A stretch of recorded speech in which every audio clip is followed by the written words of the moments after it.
No dog sold or raised for illegal purposes. This is a historical and entertainment-based channel. Viewer discretion is advised. Yeah. Episode 52, yeah.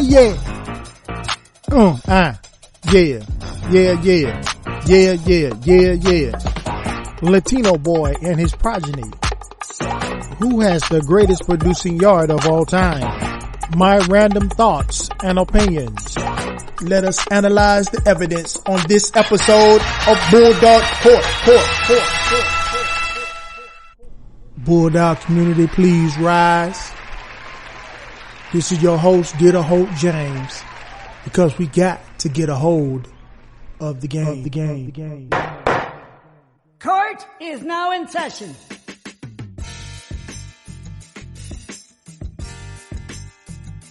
This is your boy, Get a Hold James, because we got to get a hold of the game. I'm so happy that you could join me tonight. You could have been anywhere else in the Bulldog streets, but you decided to come kick it with your boy. And I'm so happy that you did. You underdid.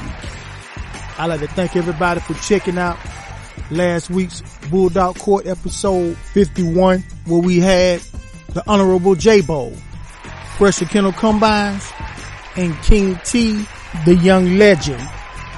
Oh man, we had a stinking foot good time. You know what I'm saying? Pressure did have his keep run out on him toward the end. But hey, what can you say? You can't get them all. You gotta pick them up out of there, brush them off, and save them for another day. You understand me? But like I say every time, I am not the judge nor jury, for it is up to you, the Bulldog community, to decide which way the tide may roll. Also, I'd like to thank everybody who checked out Bulldog Court. All the people who came in, you know, the hat racks, you know, for the cap, all the people in the chat that came through for the live show, we really appreciate it. Hopefully we'll have enough for King T to do his thing on Wednesday for Hump Day Cap. And we gonna really get down on there. Stay tuned for that info. But I'm not gonna put it on the time. We about to get into our first case, Latino Boy and his progeny. I made a short video, like the head go. For this first case, we will talk about Dead Serious Kennels' Latino Boy and his progeny. Latino Boy was sired by the devastating champion El Diablo Negro. His dam was Dead Serious Kennels' Grand Champion Tina, so an impressive Eli/Carver blend. But what did he produce? Some of the ones I would like to discuss is J. Mayfield's Nitro. Nitro is out of Latino Boy and DSK's Wiggles. Wiggles is out of a half-brother, half-sister, breeding on LG's Miss Kim. Her sire was Shabazz's Leroy Brown out of Thibodeau's Emile and LG's Miss Kim. Her dam was Grand Champion Tina, who is out of LG's Champion Little Man and Miss Kim. Nitro produced a bad dog called DSK's Bumpy Johnson. Bumpy Johnson would also produce a dog called DSK's Scallywag. Scallywag was out of Bumpy Johnson, who was sired by Nitro, bred to a daughter of Champion Coach Eyes, and Atlanta named DSK's Nina. Scallywag's dam was McFarland's Diabla. Her sire was Bout It's Billy Badass, who was a son of TNT's Big D. Her dam was also out of Big D, called G High's Brendy. Scallywag threw dogs like Swampwater's New York, G High's Jake the Snake, Roboto, and DSK's and Evans Hitstick, just to name a few. Yeah. So, as you just heard the short video, you can see where Latino Boy was a phenomenal producer and also produced producers that could produce and perform. And this is something that I want to look at as far as Latino Boy, just to, single him out and look at him. But as I begin to do my studying and research through pairs online, I began to notice a pattern. That's right, a pattern. Or a pattern. I'm going to say it like Twin said it, a pattern. And I'm starting to notice or had begin to realize just how many registered married DSK dogs there are. And POR DSK dogs. Even when I begin to look down this lineage of Latino Boy, like I said, this gives weight into my second case because I don't think we take the time to look at a kennel and the amount of production as far as producers that could produce. I think a lot of times we look at the performances that came from that in the title dogs, but dogs that could produce. And man, from what I can see as I begin to just look at it, dead serious, man, one of those kennels, man, that really, really, really did their own due diligence. And when they, let them go to other people, they did their thing with those animals and then bred those animals. And they began to produce and reproduce. So it wasn't just one finite thing, to just be a great performer. But you had to, like I said, go into the brood pen and make your way in the brood pen. So I look forward to seeing your commentary. I look forward to seeing your comments about this. Never mind what I'm thinking, what I'm saying about the things that I have came across. What say you about, Latino Boy and his progeny? I kind of wish I had a bred to Scallywag. I saw Scallywag, his pedigree. I saw his pedigree many years ago. But I'm one of those people that, just an Eli Carver person, so it would have, made me feel real good to breathe to him. But at any rate, and then, you gotta weigh into other animals, There are so many other animals that you can name or readily reference as far as the progeny of a particular line, especially when you're talking about Latino Boy, and some of the dogs that he was bred to, and then also to some of the animals that he produced, It wouldn't pay for, a certain demographic of people that love to, what I'm saying? Give props where props is due. Like I said, I look forward to seeing your comments, your commentary, and maybe you might know even more than what I put out there as far as the Latino Boy. And we're going to carry on into the next case. But for the case of Latino Boy and his progeny, this case is now dismissed. We'll get back to the show after these important messages. Add these reading materials to your historical literature collection of the American Pit Bull Terrier. The Big Red Handbook, Family Bred and Raised, Dogs, Dogmen, and Bloodlines, and the Schoolboy Keep. Contact Richard Schoolboy Garcia on Messenger and purchase your part of history today. Hammerhead on the beat, bitch.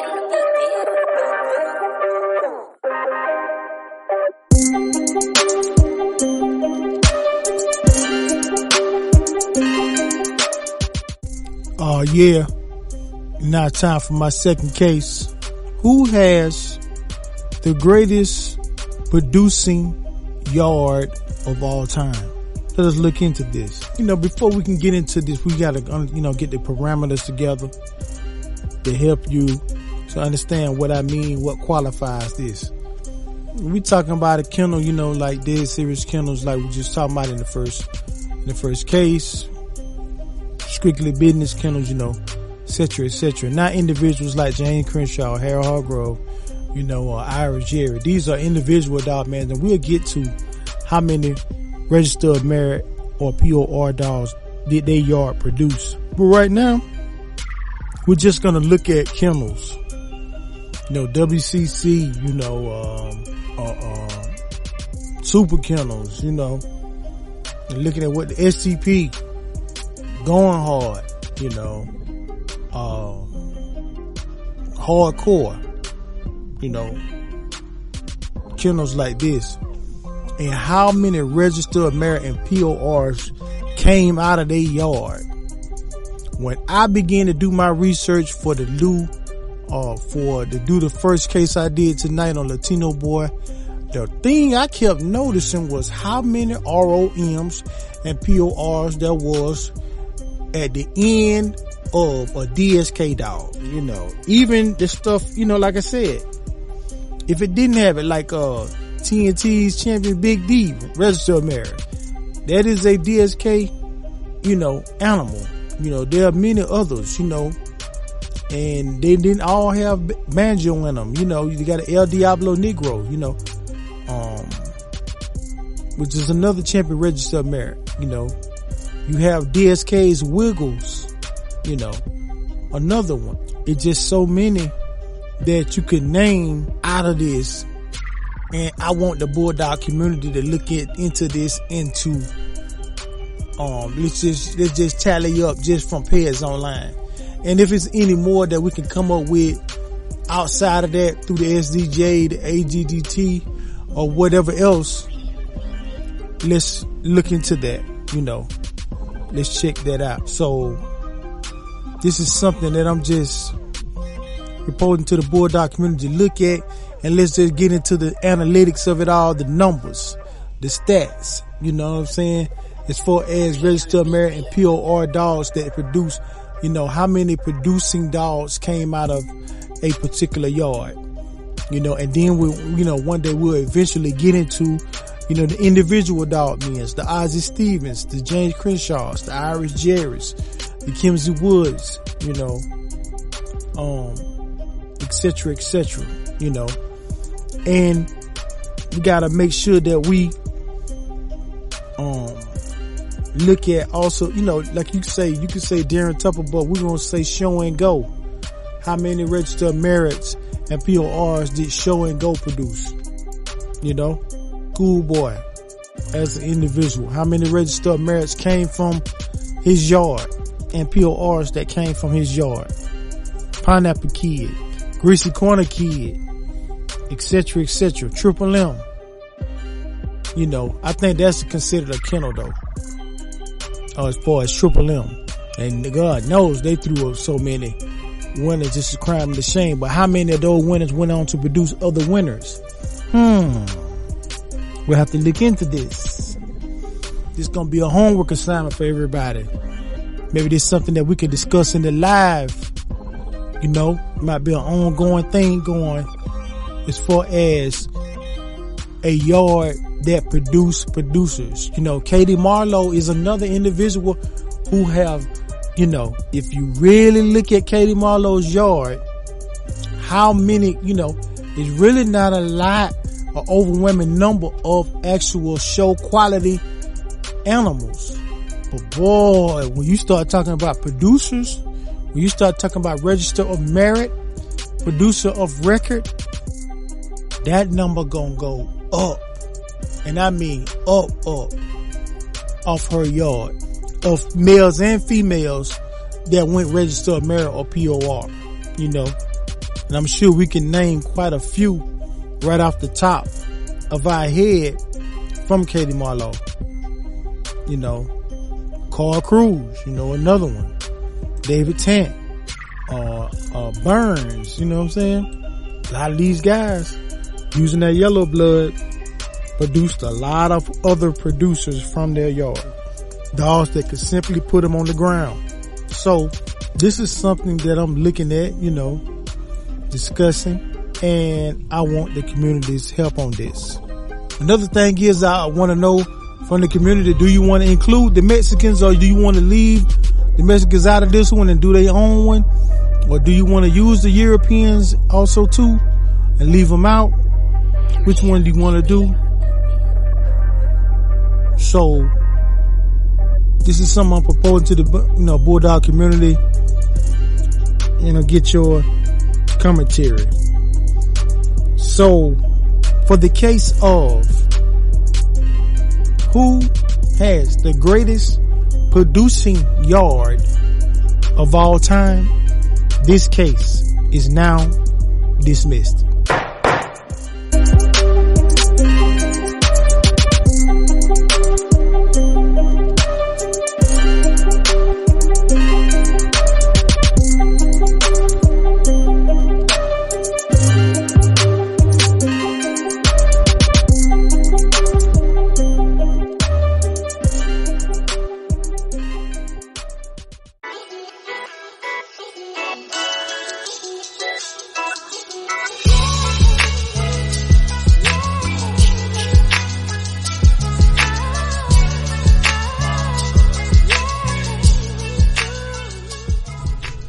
Oh yeah, for my third and final case, my random thoughts and opinions. I guess you could say this is a state of the union or state of the game as the way I see it. When I look out at the landscape of the Bulldog world, I begin to notice a few things. One is a lack of creativity in breeding. That's right.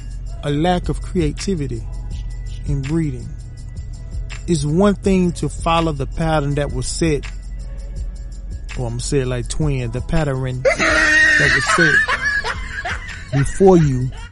But then again, there's something else to have a little bit of flair and to have studied and so diligent in your studies to where you can find out that there are more ways to skin a cat than the one that you see in front of you.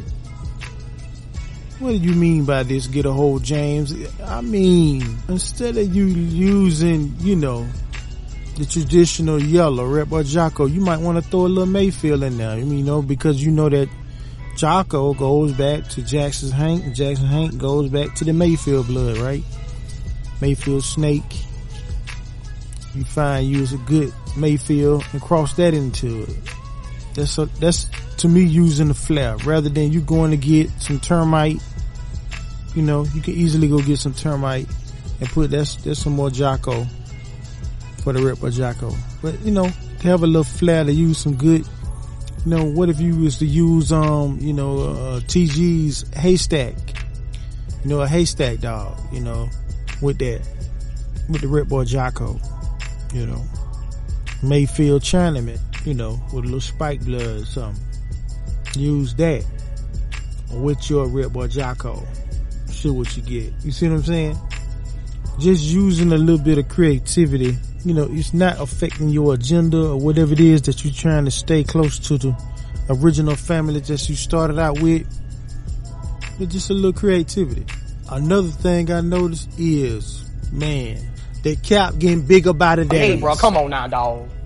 I go on Facebook or Fakebook and look at some of that dog talk going on there. Is the cap getting bigger by the days? I'm talking about Fruit of Balloon cap. I mean, Everlasting Life Baptist Church cap. I'm talking about, oh man. If you listen to the cap, we competing every night kind of cap. You know, just, I mean, big cap. Why? When you know people can look into this kind of stuff, why? When you know that there are people that are the authorities looking at this stuff, what is you lying out, doing all that lying for? Come on, man. Knowing that these people gonna kind of come thinking you telling the truth. They don't know no better. They don't know that you lying. You capping. They think that you really like this. You just stupid. Online talking like this. They don't know that you capping, trying to make a sale. You know, because even people that don't do dogs like that want a dog like that. That come from off some good stuff. But this is just my thoughts and opinions randomly. And for the case of my random thoughts and opinions, this case is now dismissed.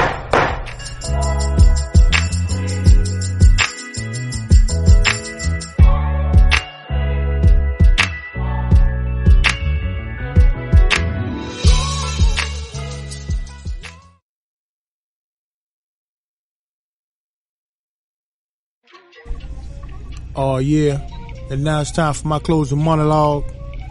Like I say every time, make your next move your best move, but move strategic, like a chess move.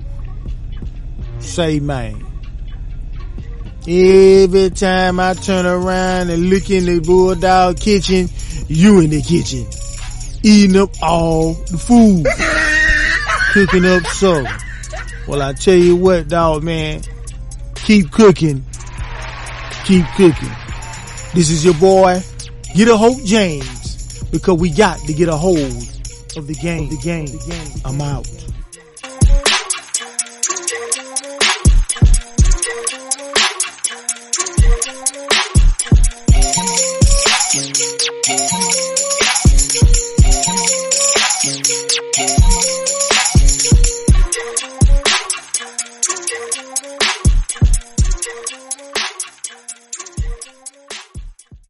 Thanks for listening. Like, subscribe, and tell a dogman or woman about the Sporting Dog Archive.